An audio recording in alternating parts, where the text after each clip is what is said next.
Any measure, Tuesday was a big night for Republicans, both across the nation, New York, and the capital region, and was a star born last night. She is certainly going to get a lot of attention in the nation's capital. One of the biggest victories last night belongs to the Republican running in the capital region's North Country, 21st District, 30-year-old Elise Stefanik. She will be the youngest woman ever sworn into Congress in January. She is not the youngest member of Congress ever. That distinction belongs to William C.C. Claiborne of Tennessee in 1797. He was 22 years old.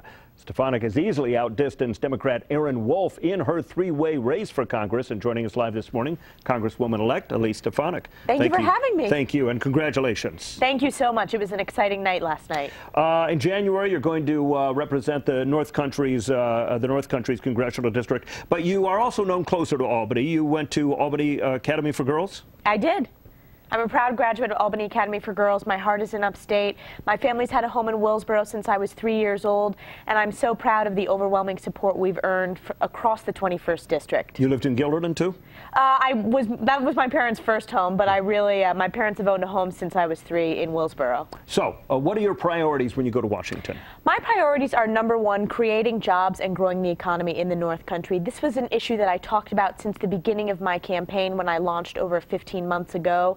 And there are 12 counties in this very geographically large district. That is their number one priority, and what they're seeing, how Washington isn't working. So we need to promote bipartisan policies to get people working again in northern New York. You're no stranger to Washington. You worked there before. What were you doing there before? I had the privilege of serving under President George W. Bush on the Domestic Policy Council and in the Chief of Staff's office. I also helped Congressman Paul Ryan prepare for his vice presidential debates. But this is my first time as a candidate, and I'm so excited to be a young millennial candidate. And we need more young people running for office across this country. The Affordable Health Care Act, what are we going to see? What do you want to see? Because now the Republicans control Congress. Are we going to see it tossed out? Are we going to see it tweaked? Or are we going to see it renamed? I campaigned on this issue. So my family small business, our health care coverage was canceled as a result of Obamacare. We saw a 30% premium increase, higher deductibles, and higher out-of-pocket copays. And that was just going into the first year in 2014. We're seeing an additional increase heading into 2015.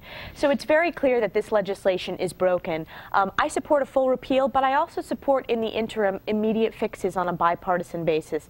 So I think one of the first pieces of legislation you'll see coming up in the next Congress is the repeal of the medical device tax, which is very example in Warren County, in the Glens Falls area, for example, in this district. I also think you'll see a repeal of the employer mandate, which is the line in the sand for 50 employees.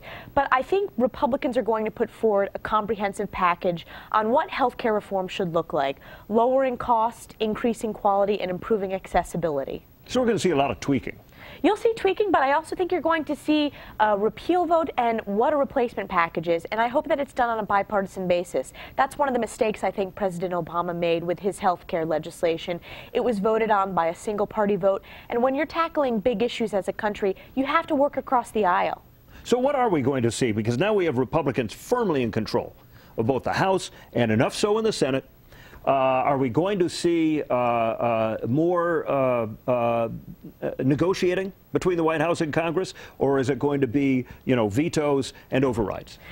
Well, I think it's overwhelmingly clear that the American public has spoken, and I think you're going to see Republicans working with Democrats in the House to put forth legislation to deal with issues like tax reform, to deal with issues like regulatory reform. The problems we've had in the Senate being controlled by Harry Reid is many of the bipartisan bills were not even brought up for a vote. So there were 387 bipartisan bills passed out of the United States Congress that were never raised for a vote in the United States Senate. I'm looking forward to being able to do something in Washington. People are frustrated with the gridlock. That's one of the reasons that I decided to run, so that we can actually accomplish and tackle the tough issues. All right. Congresswoman-elect Elise Stefanik, congratulations again on your victory, and we'll be talking to you again a lot in the future. Thank you. Thank you.